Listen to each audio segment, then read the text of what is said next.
Wala. Yun na natin mga kapatid. Ang ating topic ngayon ay Daniel. Yan, pag-aaralan natin po si Daniel mga kapatid. Daniel, the man who learned God's secrets. Yan, the man who learned God's secrets. Si Daniel po ay ang tao na kung saan natuto sa sekreto ng Diyos. At ngayon po, ayan na, Sister Joy. Yan, magandang tanghali. Yan na siya. Ibig sabihin, meron tayong signal, meron na audio. So, basahin po natin yung ating text ngayon, Daniel chapter 1, verse 1 to 20. At ito po ay ating babasahin at dito po tayo mag-aaral, mag-iikot lang po tayo dito. Basahin natin mga kapatid sa wikang Tagalog. Daniel chapter 1 verse 1 to 20. Dito. Amen. Praise the Lord. Hallelujah. So, sabi po dito sa Daniel chapter 1 verse 1 to 20, ng ikatlong taon ng pamahala, si Haring Joachim sa Juda, ang Jerusalem ay nasakop ni Haring Nabucodonosor. Bantayan natin mga kapatid, unawain natin mabuti. Si Haring Joachim sa Juda. Yan. Pinabayaan ni Yahweh na bihagin niya si Haring Joachim at samsamin ang ilang kasangkapan sa templo ng Diyos. Lahat ng ito ay dinala ni Nabucodonosor sa templo ng kanyang Diyos-Diyusan sa Babylonia at inilagay sa silid ng taguan ng kanyang kayamanan. Iniutos ng hari kay Aspinas, pinuno ng kanyang mga tauhan, na pumili ng ilang Israelitang kabilang sa angkan ng mga hari at ilan sa angkan ng mga maharlika. Hindi ngayon. Rice cooker. Yan. Palitan ng rice cooker. Madilim. Ngayon ang liwanag. Verse 4. Ang pipiliin nila ay yaong kabataan, walang kapansanan, makisig, matalino, madaling turuan, may kaalaman sa lahat ng sangay ng karunungan upang maging karapat-dapat na lingkod ng sa palasyo. Ang mga ito ay tuturuan ng salitang Kaldiyo. Iniutos ng hari na sila'y paglaanan ng pagkain at alak araw-araw mula sa kanyang sariling pagkain at alak. 3 taong silang tuturuan bago maglingkod sa hari. Grabe 3 years training. Kabilang sa mga ito ay sina Daniel, Ananias, Misael at Azarias na pawang kabilang sa lipi ni Juda. Ang pangalan nila ay pinalitan ng pangalang Kaldiyo. Si Daniel ay Belsasar, Sadrak si Ananias, Misak si Misael, at Abednego si Azarias. Ngunit ipinasya ni Daniel na huwag tikman man lamang ang pagkain at alak na bigay ng hari upang hindi siya makakain ng mga bagay na marumi ayon sa kautusan. Kaya ipinakiusap niya kay Aspinas na huwag silang pakainin yun. Niloob naman ng Diyos na siya'y makalugdan at pagbigyan nito. Ngunit sinabi niya kay Daniel, natatakot lamang ako sa gagawin sa akin ng mahal na hari kapag nakita niyang mas mahina kayo kaysa ibang singgulang ninyo. Tiyak na ako'y pupugutan niya pagkat siya mismo ang naglaan ng pagkain ninyo araw-araw.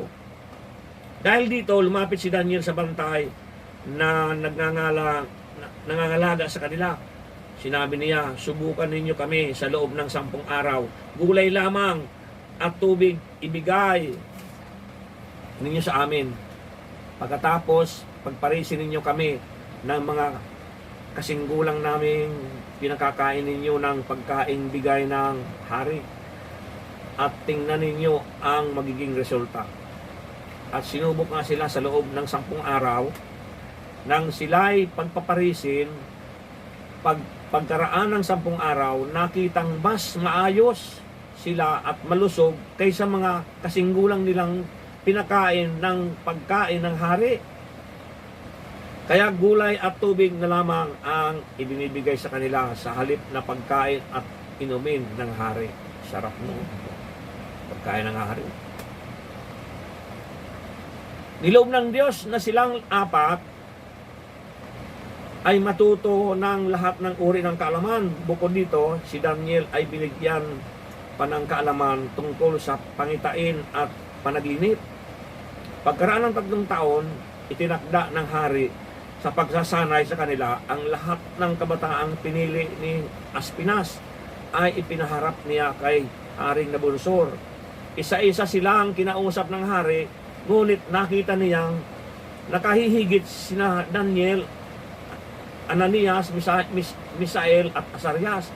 Kaya sila ang napili na hari upang maglingkod sa palasyo. Sa lahat ng bagay na isang guni sa kanila, nakita ng hari na higit na dihamak ang kaalaman nila kaysa mga salamangkiro at engkantador ng kaharian. Ang paglilingkod ni Daniel ay tumagal hanggang sa unang taon mula ng sakupin ni Haring Ciro ang Babylonia. Amen! Praise the Lord! Haba-haba na nga natin, no? Ay, mayroong nga nanonood na. Mahaba yung ating text dahil ito po ay tungkol dito sa apat na mga lingkod ng Diyos. Si pangalan natin sa Kaldiyos, Shadrach, Meshach, Abednego. Si Daniel na number 1. At itong apat na ito mga kapatid ay tinraining ng 3 years ni Haring Nabucodonosor para makapaglingkod sa palasyo o sa atin sa Malacanang. Ngayon, dahil sa pumasa sila, pansin mga kapatid ha, ito mong himala ng Diyos. Ang ganda ng himala ng Diyos. Bakit? Kasi sila po ay hindi tumikim ng pagkain ng hari. Tingnan mo ha, kung pagkain ng hari ang pag-uusapan, nandun na lahat ng sarap ng pagkain. Nandun na lahat. Pero talagang hindi talaga tumikim. Bakit hindi tumikim si Daniel? Alam mo bakit? Kasi may kautusan ng araw. Hindi pa si Jesus na katawang tao. Ang kautusan ni Moses yung sinusunod nila na lahat ng pagkain na marumi, huwag kayong titikim. So, ibig sabihin, si Daniel po ay mayroong sikrito na galing sa Diyos na kung saan sinusunod niya talaga yung kautusan. Ganda na kautusan na sinunod ni Daniel. Dahil sa kautusan ni Moses, doon na huwag kumain ng ganito, sinunod ni Daniel yun. Kaya hindi siya kumakain. Kaya ang ginawa niya, dahil ang sasarap ng pinapadalo ni Haring Nabucodonosor, pakainin niyo ng masarap yung apat na yan ha. Karne, yan. Yan mga yung tulingan, yan. Ayusin niyo pagluto niya. Gataan niyo mabuti yan. Yan. Sarapin niyo mabuti ang ipakakain sa apat na yan dahil kailangan malusog ang kailangan katawan para sila ay maglingkod sa palasyo, maging macho sila. Pagkatapos ay maging macho no rin. Yan, mga macho. Kaya lang, si Daniel at si Shadrach, Meshach, Abednego ay meron silang word sa kanilang puso, sa isip. Meron silang word ni Lord. Meron silang salita ng Diyos na itinanim sa puso nila. Kaya kahit anong sarap ng pagkain ay pinadala ng hari. Dahil tatakot siya Aspinas eh. Sabi ni Aspinas eh, pambihira, paano kayo ito? Baka mamayat itong mga ito dahil gulay lang saka gulay lang ang gusto nilang kainin. Eh baka mamayat ito, papugutan na ako ng ulo. Kasi oras ng tao nagkasala noong araw, pupugutan ng ulo. Kaya kapag ikaw nagkasala, tapugot talaga ang ulo mo. Kaya natakot si Aspinas. So dahil naawa si Daniel kay Aspinas, lumapit si Daniel sa bantay. Kinausap yung bantay doon sa Malacanang, doon sa palasyo, na kung pwede lang pakiusap naman. Huwag kang makabibigyan ng pagkain ng hari. Yung pagkain kasi ng hari, merong halong chemical, maalat, ano-anong halo doon. Hinahalo siya, pasarap talaga nila ng gusto yun. Pero itong mga lingkod ng Diyos, talagang gulay lang talaga. Makita natin ang pag-aaral ng kapatid. So, Daniel, amazing book. A book of adventures in faith. Yan, yung amazing yung book ni Daniel. A book that previews the future. Daniel, amazing life. Taken captive from Judah to Babylon. Yung life niya, doon to sa Judah to Babylon. At ang tinawag sila noon, nung araw na yon, noong tinawag si Daniel at sabi ni ko, noong pinalitan na si Aring Joaquim ni Nabucodonosor. Kaya lang si Nabucodonosor, number 1, ang faith talaga ni Nabucodonosor, talagang magpatayo ng napakalaking, napakataas na na rebolto. Yan ang gusto ni Nabucodonosor. Okay, chosen as one of four to serve Nabucodonosor. Napili sila, 4 sila na sa kay Nabucodonosor. Shown God plans for the future. God plans for the future. Why God shared His secrets with Daniel? Bakit sinishare natin to? Bakit sinishare ng Panginoon yung sekreto ni Daniel? So, tingnan po number 1 mga kapatid. Number 1, Daniel clean heart. Yan, Daniel clean heart. Verse 8 mga kapatid. Tingnan mo verse 8 mga kapatid ng ang text natin. Clean heart, Daniel clean heart. Ngunit ipinasya ni Daniel na huwag tikman man lamang ang pagkain at alak na bigay ng hari upang hindi siya makakain ng mga bagay na marumi ayon sa kautusan. Kaya ipinakiusap niya kay Aspenas na huwag silang pakainin yun. Kaya mga kapatid, ang hari nung araw, pag hindi ka sumunod, talagang patay ka. Pero ito, talagang hindi niya tinikman. Tinikman. Alam mo bakit? Hindi si Daniel pinatay ng hari. Dahil hindi siya sumunod Pag hindi ka sumunod, papatayin ka. Naalala mo yung tatlong si Sadrach, Abednego, yung tatlong ito, inahagi sa apoy. Inahagi sa apoy ito, pero ibang istorya yon. So, itong si Daniel, ay talagang walang takot. Hindi siya takot Siguro kung tayo siguro yon, masarap na nga ito, bakit pang diyan? Manalangin na lang tayo. Yung compromise. Maraming ganun yung mga kapatid. Ngayong panahon na yon, maraming Kristiyano ngayon, maraming mga ngaral ngayon, maraming pastor ngayon, yung mga compromise ang tawag doon mga kapatid. Compromise. Pagkain yan, bakit di pa natin kainin? Masarap yan Galing nga sa hari yan Bakit? Saka isa pa, doon naman tayo sa hari ititrain Bakit natin di tayo kumain ng pagkain sa palasyo? Di ba? Parang ganun ba ang usap-usapan ng 4 na ito? Kaya lang napakalinis ng puso nila. Napakaganda ng puso ni Daniel. Si Daniel po ay sumusunod talaga sa kautusan. Sa kautusan. Bakit? Kautusan pa nung araw Kautusan pa. Ang kautusan kasi, sumusunod talaga yung mga may pag clean heart ka, hindi ka talaga kakain ng talagang binabawal. Pag bawal yun. Hindi mo gagawin yun. Iyon ang ginawa ni Daniel mga kapatid. Napakasarap lang ang ginawa niya. Sabi to, influence Sadrach, Meshach, Abednego, purpose to keep their hearts clean for the Lord. Tama ang purpose? Manatiling malinis ang puso, alang-alang kay Lord. Di ba? Wala man lang ni-amen dyan. Amen. Wala man lang may kasama pala ako rito. Baka nalakas ang bagyo, sila nakarating pa rin. Bagyo, ang ulan pala. Ayan, tumigil na yung ulan, Traidor talaga si Satanas. Maulan pa rin, Pastor.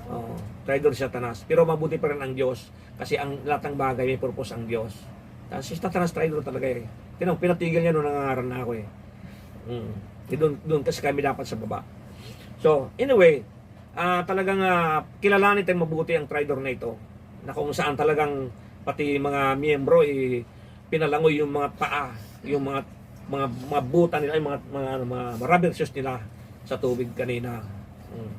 Akala siguro nila dahil sa baha hindi didiretso sila sa gawain ng Panginoon. Yan ang alam ni Satanas.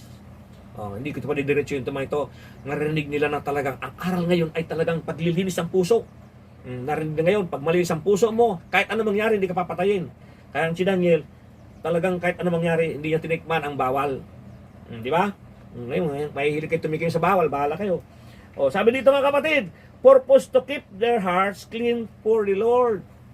Yan ang purpose mga kapatid kung bakit ayaw nyo tumikim, bakit ayaw nyo talaga tikman yung pagkain na yun. Alam mo kapatid, ako ay naging senior na. Talagang kahit anong sarap ng pagkain, kahit naglalaway-laway ako, kapag talaga napansin ko na hindi maganda ito sa aking kalusugan, hindi ako kakain to. Hindi ako titikim nito. Huwag titikman yun mga kapatid. Kasi, isipin mo tukso. Sa katanda natin, ang tukso masarap mga kapatid. Masarap ang tukso. Kaya pag tinikman mo yung sarap-sarap niya. Layuan mo. Tikman na natin to. Pero si Daniel hindi, mga kapatid. Palasyo mismo, ha? Palasyo mismo nag-aalok. Sabi ng hari, pedalaan mo sila, pakainin mo sila ng masasarap. Di ba? Doon sa sa mga binasa natin kanina sa sa verse 3 hanggang 4, bigyan niyo sila ng pagkain na masasarap. So ano 'yun? Naku, nandoon yan siguro yung hindi ko mapangalanan yung sarap ng pagkain nila. May imagine ko talaga palasyo na eh. Maimbitan ka nga lang sa mga tuwang-tuwa ka na eh. Di ba yung mayayaman, nag-iimbita rin mayayaman. Hindi lang imbitahan nila yung mahihirap, lalo pag kamag-anak nila, maghugas ng pinggan. Yun lang yung kamag-anak nila. Pero kapag ang pagkakilala mo ng Panginoon, walang mahirap. Walang mahirap sa iyo. Amen. Pare-pare. Walang mahirap sa iyo. O yung mga natutulog dyan, gumising kayo ha. Pambira, alas 12 pa lang. Tulog. Alam mo mga kapatid, gusto ko talaga matulog. Dahil talagang liyok ko ngayon. Gusto ko matulog. Ang problema, ay talagang ito talaga ang nilalabas ng puso ko talaga. Gusto ko ilabas yung gusto ng Panginoon. Kaya kahit anong antok ko, ay huwag na kayo makiramay. Dahil talaga ganito talaga ang buhay. Anyway, ginigising ko na naman kayo eh. Ganda ng mukha ko rito sa isang cellphone. Pula-pula pa. Doon sa cellphone ko parang negro. Anyway, di bale, ang mahalaga dito mga kapatid, marinig yung salita ng Diyos. Ha? Okay, so, paganda ng mga cellphone ngayon eh. Di bale, basta, pag-aratin, ang pinakamaganda ngayon, paganda ng puso. Ha? Amen. Paganda po, mula yung mukha ko dito pero puso pa rin aking pagagandahin. Amen. Hallelujah! O kayong mga nanonood dyan, baka nababasaan na kayo, ha? O, bahala na kayo dyan, mga kapatid. Ayan, si Madonna, yan. Yan, naglalakad na yan. Okay, so, sabi dito mga kapatid, sa ating pag-aaral, Daniel decision required faith and courage. Anong naging decision ni Daniel para di siya kumain? Required, mga kapatid, faith. Mayroon siyang faith at courage. Oh, the secret of the Lord is with them that fear Him. Yung sikreto ng Diyos nasa Kanya. Psalm 25 verse 14. Oh, Psalm 25 verse 14, yung secret of the Lord is with them. Yung sikreto ng Diyos ay nandoon sa Kanya. Sinabi rin David yun sa Psalm 55 verse 14. So, God reveals His secret to those who trust Him. Tama? God reveals His secret to those who trust Him. Amen. Paano i-reveal sa ng Diyos ang buwis niya, ang busis niya, ang sikreto niya? Paano sabihin sa iyo kung ikaw mismo hindi nagtatrust sa Kanya? Ba? Ayaw magtrust sa Kanya. So paano mo ngayon makilala ang tinig ng Diyos? Makikilala mo ang tinig ng Diyos kung ikaw ay nagtitiwala. Pag nagtiwala ka sa Diyos, yung tinig ng Diyos mismo ang maririnig mo. Di ba? Sabi nga sa John chapter 10, di ba? Nakikilala ng kanyang tupa ang tinig ng kanyang pastol. Di ba? Hallelujah. O yan. Talagang napakabuti ng Diyos, mga kapatid. Sabi dito, David also came to desire a clean heart. Psalm 51 verse 10. No, kanta yun ha. Psalm 51 verse 10. Clean heart. Sabi dito, create in me a clean heart. Di ba? Yung Moses ko kahit oh God. O, di ba? Sama ng mga tingin sa akin ng mga musisyan ko. Nagbira mo si pastor, ang gift niya, preaching, tapos riribalin pa kami sa pag-awit. Kaya hindi ko na itutuloy ha.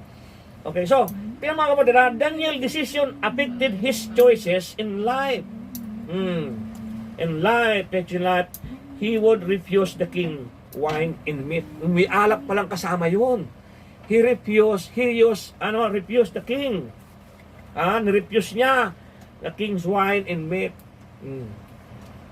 May nagtanong sa akin Pastor, bakit naman si Jesus gumawa ng alak? Di tuloy ang maraming singgo ngayon. Doon sila bumabase si Jesus nga nakipag-inuman hindi nakipag-inuman ng Panginoon Hindi nakipag-inuman ng Panginoon. Gumawa siya ng alak, pero walang chemical. Hindi alak. Tiyan mo, pansinin mo. Nung gumawa siya ng alak, ilang tapayan ang ginawa niya. Marami, puno-puno yung tapayan. Yung tubig ginawa niyang alak, pero walang halo yun. Bakit kamo? ang dami-daming ginawa niyang alak pagkatapos inuman ng inuman sila. Hindi sila nalalasing. Pero si Jesus hindi umiinom yun. Umiinom siya ng galing sa ubas, yung ginawa niyang yun. Pero yung gawa ng tao, dalawang klase ang alak dalawang klase ang alak. Yung alak na nakakalasing at yung hindi nakakalasing. Yung alak na hindi nakakalasing, yan ang iniinom ng mga clean heart. Yan, clean heart. Yung tulad nito. Bakit hindi uminom si David? Si Daniel. Kasi yung wine doon sa sa palasyo ay may halo yun. Nakakalasing yun. Nakakalasing. Yun yung wine sa palasyo. May halo. So, sabi dito ang kapatid, he would live differently than his captors. Tingnan po natin yung number 2. Number 2, Daniel, consistent life. Consistent life. Di nagpabago-bago. Verse, basahin natin yung text natin, 8 to 10. Yung 8 to 10. Sabi dito, ngunit pinasin Daniel na huwag tikman man lamang ang pagkain alak na bigay ng hari upang hindi siya makakain ng mga bagay na marumi ayon sa kautusan. Kaya't ipinakiusap niya kay Espinas na huwag silang pakainin yun. Niloob naman ng Diyos na siya'y makalugdan at pagbigyan ito. Bakit niloob ng Diyos? Bakit niloob ng Diyos? Anong sikrito? Dahil tapat si Daniel. Yung puso niya malinis at sumusunod siya sa salita ng Diyos. Bakit sumusunod ka sa salita ng Diyos? Dahil ang kautusan talaga noon, huwag ka kumain ng bawal. Di ba? Yun ang Daniel, ang inawakan. Kaya sabi to, na sa verse 9, niloob naman ng Diyos na siya'y makalugdan at pagbigyan ito. Ngunit sinabi niya kay Daniel, natatakot lamang ako sa gagawin sa akin ng mahal na hari. Kapag nakita niyang mas mahina kayo kaysa ibang kasinggulang ninyo. Bakit kamo? Kasi ang world kasi dumidepende doon sa kakain ka ng karne, lalakas ka na. Makakain ka ng masarap, lalakas ka na. Hindi nila alam na yung sikreto ni Daniel, yung sa Panginoon. Alam mo, kahit anong kainin mo pag nasa Panginoon ka, sabihin ko sa iyo, lalakas ka. Basta nasa Panginoon ka. Malinis ang puso mo, lalakas ka. Bakit mo ay binasa natin kanina. Di ba nabasa na natin kanina? Na talagang pinagparis-paris yung after 10 days. Pinagparis-paris yung mga kumakain ng karne saka namiinom, tapos yung gulay. O sinong napili? Di ba yung apat? Hindi kumakain ng masarap, kundi masarap sa Diyos yung gulay. O ikaw, kailan kakakain ng gulay? Subukan nga natin dito, walang magdadala ng isda sa karne. Gulay lang lahat natin ang kain natin. Ay, lalakas tayo. Tingnan natin kung babalik pa yung mga miyembro. Di ba?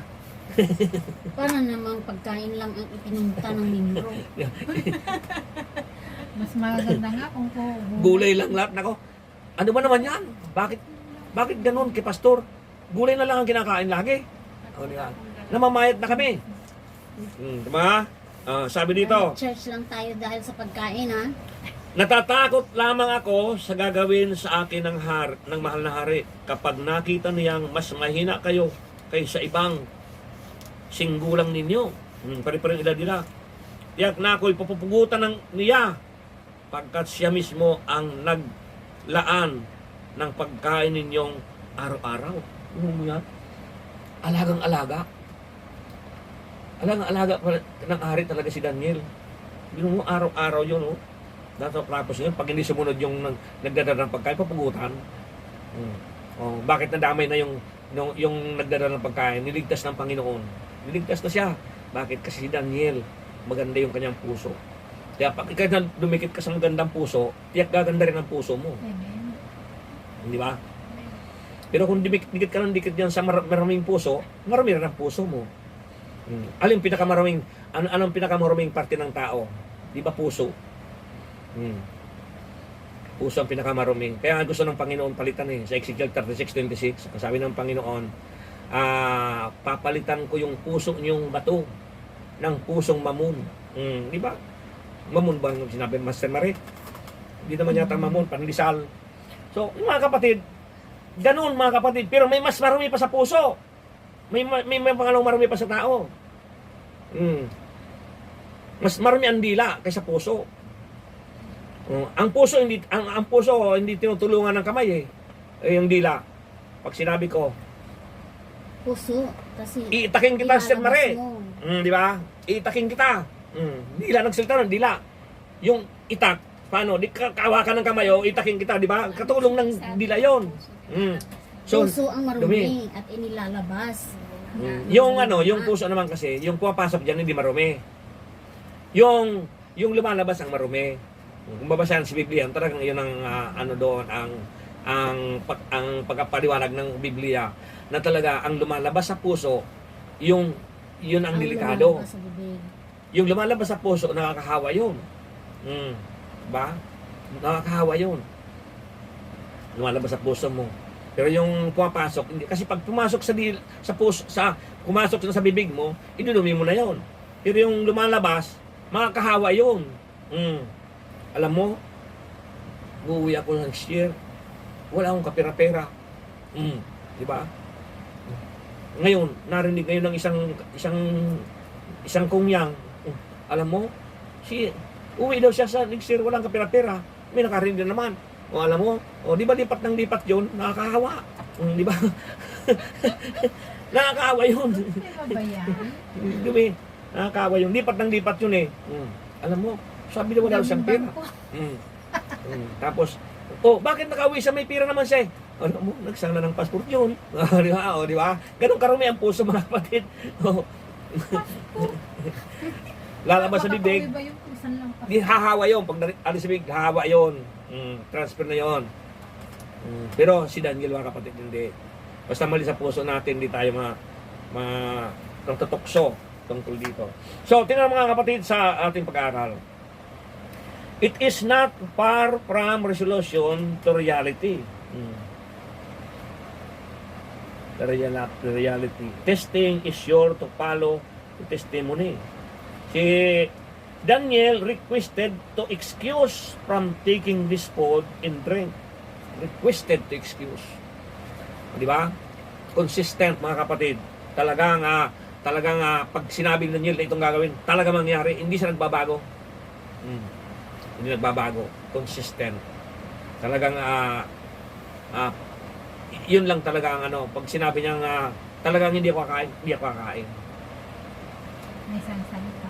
Pero tayo pag alam mo, may red horse doon Bakit ayaw mo pumunta?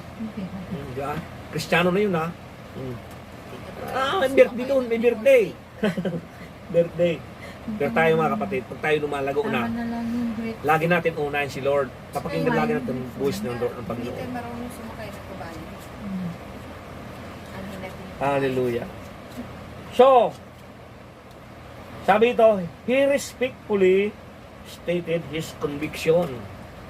Yung kanyang conviction, his consistent life affected Milsar and moved him to agree. Nag-agree naman ito si Milsar. Nag-agree naman siya na gulay na lang ang kanyang dadalhin.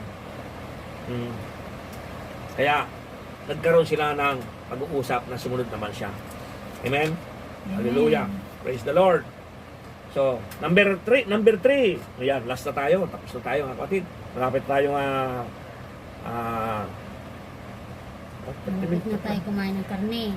Daniel confidence in God. Hindi kami naglutong karne ngayon. Gulay lang. Isda lang, tulingan. Yan, gagata namin mamaya. Binili niya yung karne. Daniel, confidence in God. Diyan mo confidence ng Panginoon, mga kapatid. Hindi siya nagka-confidence sa kanyang sarili, kundi sa Panginoon. 11:16. Tapos na tayo, mga kapatid. 11:16. Verse 11:16. Dahil dito, lumapit si Daniel sa bantay na nangangalaga sa kanila. Sinabi niya, subukan ninyo kami sa loob ng 10 araw. Gulay lamang at tubig ang ibigay. O sa halip na karne at alak, Sabi niya, ninyo sa amin. Pagkatapos, pagparisin ninyo kami ng mga kasinggulang din naming pinakakain ninyo ng pagkain bigay ng hari at tingnan ninyo ang magiging resulta. Resulta. Pagparisin daw. Diba? Ngayon, pag nakikita ka ng mataba ngayon, lakas bro kumain yan. Diba? Ngayon, pag nakita mo, Hindi nila alam na mas malusog yung mga kumakain ng gulay kapag nasa Lord ka. At sinubok nga sila sa loob ng 10 araw nang sila'y pagparisin, pagkaraan ng 10 araw, nakitang mas maayos sila at malusog kaysa mga kasinggulang nilang pinakain ng pagkain ng hari. Tama, sino malusog? Biblia ito ha. Oh, 'di ba yung gulay lang sa tubig? Kaya ang tubig wag niyo huwag niyo pagpalit sa alak. Masarap yung tubig mga kapatid, laging tubig lang inumin niyo. Pero wag niyo naman laging mayroong nagbigay sa inyo ng soft drinks pagkatapos natapon niyo, hindi naman ganoon. Inumin niyo pa rin yun kasi blessing yun eh, biyaya. Para pagpalain naman yung bumili. O, di ba? Di ba lahat sa pag ikaw nagbibigay ka, kasi ang ano kasi sa Panginoon, kapag nagbibigay ka, ikaw ang pinagpapala. Kaya tubig man yun o ano, inumin natin yon. Pero dito si Daniel, sa halip na alak na mamahalin, biro mo, ano ko yung mas mahal pa siguro yun sa ano, sa grabe talaga, palasyo. Nandiyan na yung lahat ng pinaka-expensive ng mga alak sa palasyo. Sabi sa verse 16, kaya gulay at tubig na lamang ang ibigay sa kanila sa halip na pagkain at inumin ng hari. Biro mo yan, yung pagkain ng hari mismo ang ipapakain sa'yo. Katindi, ano? Pero hindi pa rin tinanggap ni Daniel. Iba talaga ang Panginoon kapag nagkaroon ng conviction ng tao.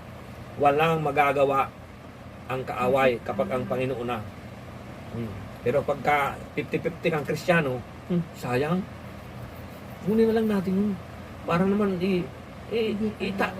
dali na lang, iuwi na lang natin. Tapaw na lang natin yun. Diba? Nang 50-50 Kristiyano, mga carnal Kristiyano. Talagang hindi man nila kainin yun. Binigay naman eh. Hindi Dadawin naman nila. ikaw yung nagpusa. Biyaya yun, sayang. Sayang yung biyaya. Kaya mga kapatid, tingnan po natin mga kapatid, the test of faith prove thy servants. Living learn in a land of plenty. Tira doon sa napakaraming vegetable, plenty. Vegetable soup, tasted bitter than wine and meat. Hindi na ako nakakatikim ng... Kaya pala yung mga tao na nakikita ko doon sa amin, sa Iloilo, gulat ako eh. Kasi sa Bicol kasi, hindi ka pwede kumain ng walang gata. Oo, totoo yun mga kapatid. Hindi ako nagbibiro. Doon ako lumaki. Doon ako tumanda.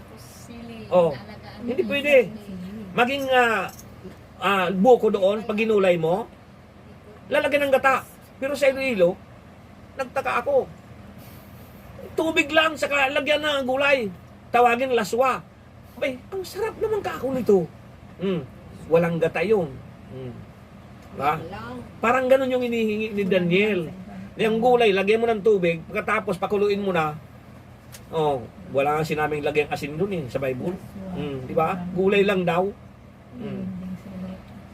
Diba?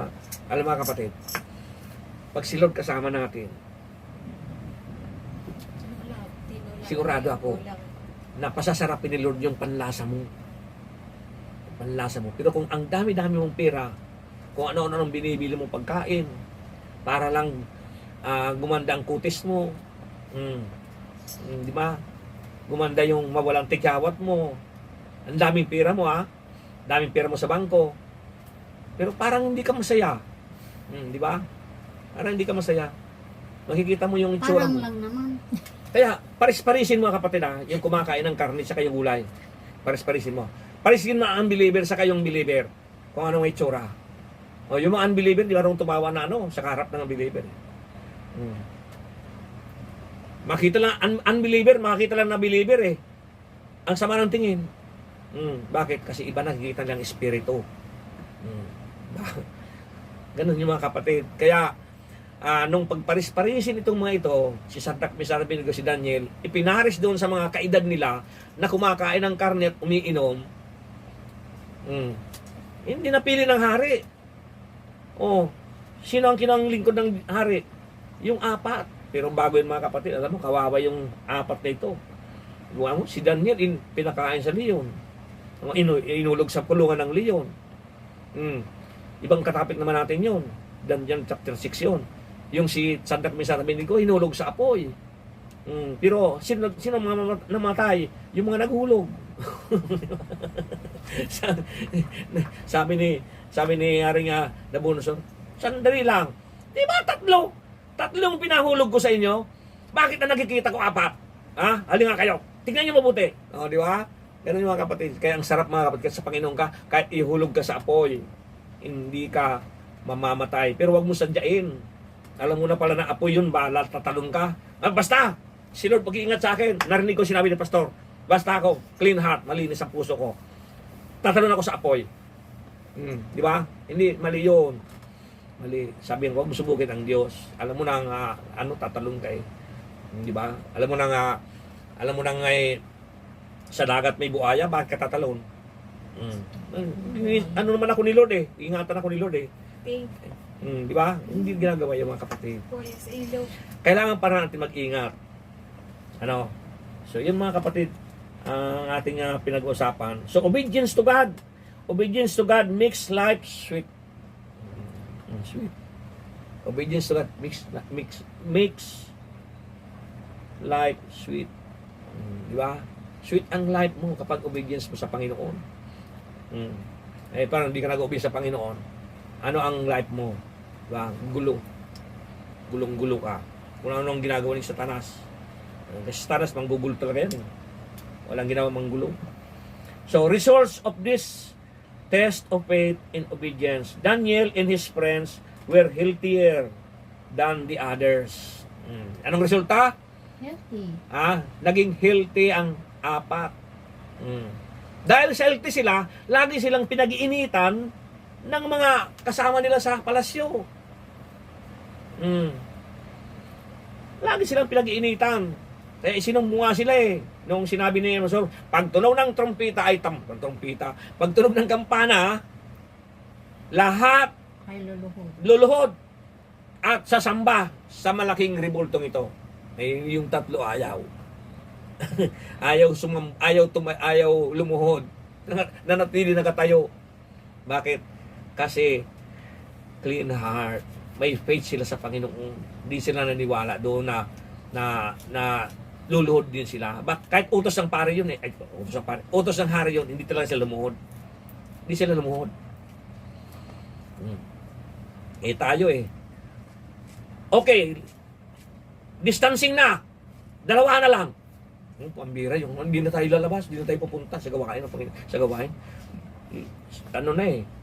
Meron ang distancing eh. Baka huliin tayo. Di ba?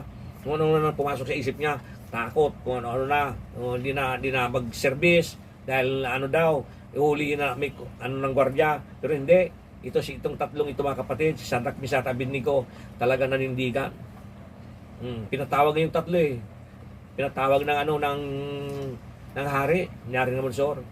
Bakit Sadak, Misat, Abednego, ba't ayaw niyong sumunod na sumamba sa pagtunog ng kampana? Ba't ayaw niyo? Mahal na hari, gawin mo na ang gusto mo sa amin. Gawin mo na ang nais mong mangyari sa amin, basta hindi kami sasamba sa rebultong ipinagawa mo. Ginawa nga ng hari. Hari yun eh. Di nagis sila sa apoy. Lalong na-promote yung 3 noong hindi nasunog. Amen. Di mo yung apoy yung 3. Di man lang na, pati damit di man lang nangamoy, di man lang ng Panginoon.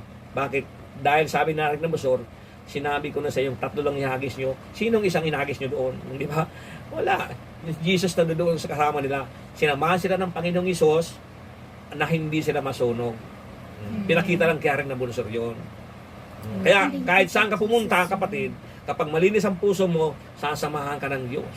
Amen. Hindi ka pabayaan ng Diyos.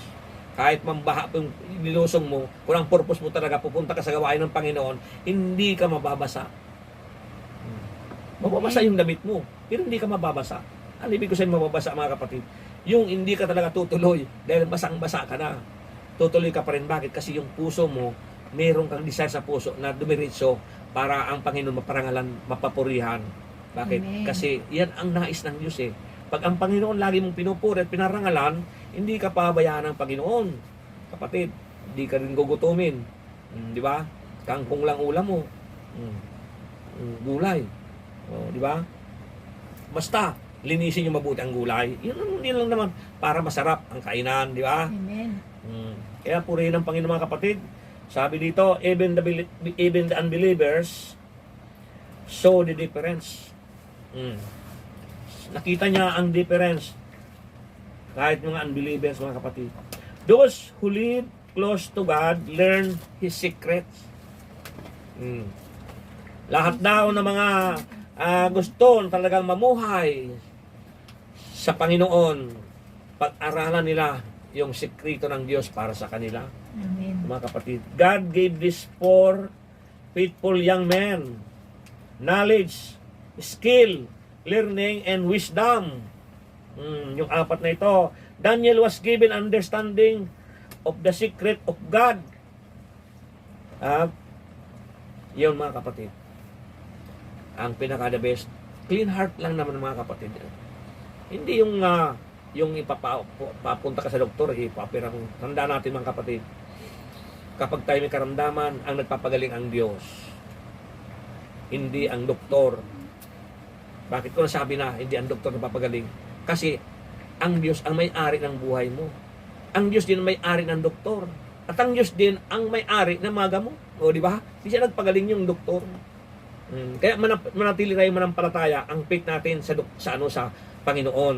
Dahil lahat ng bagay ang Panginoon nagpapagaling. Lahat ng bagay ang Panginoon bibigay sa atin ng pagpapala.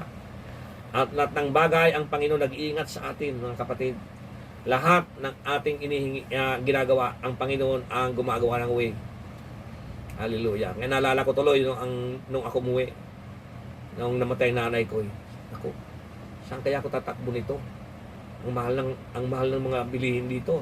Ang mahal ng libingan. Ang mahal din ng kabaong. Ang mahal, lahat ba? Puro mahal. Sabi ko, Lord, hindi ko ayaw kong dalawin itong, yung lupa ng nanay ko. Dahil siyempre galing naman ako sa abroad. Bakit di ko magawa ng paraan? Hindi ko nang gumawa ang himala ang Panginoon mga kapatid. Talaga, doon ko lang naalala talaga. Doon ko lang talaga isip-isip na talaga ang Diyos ay buhay. Bakit? Kasi hindi ka pala niya pababayaan. Hindi ka pababayaan. Ang sabi ng Panginoon, Hebrew 13:5, I will never leave you nor forsake you. Basta ako lang ang unahin mo. Hindi kita pabayaan. Kahit saan ka pumunta, hindi kita pabayaan. Hallelujah. Hindi ko naman in-expect na wag-uwi ko o magkaroon lang ang pera ko. Hindi ko naman in-expect na ang bus pala, sabi ng Panginoon sa amo ko, bigyan mo yan. Ganun mga kapatid, kapag ikaw ay nanatili sa paglilingkod sa Panginoon. Clean heart mga kapatid. Amen. Magbitara mga kanta tayo. At kayong mga hindi nakarating dito,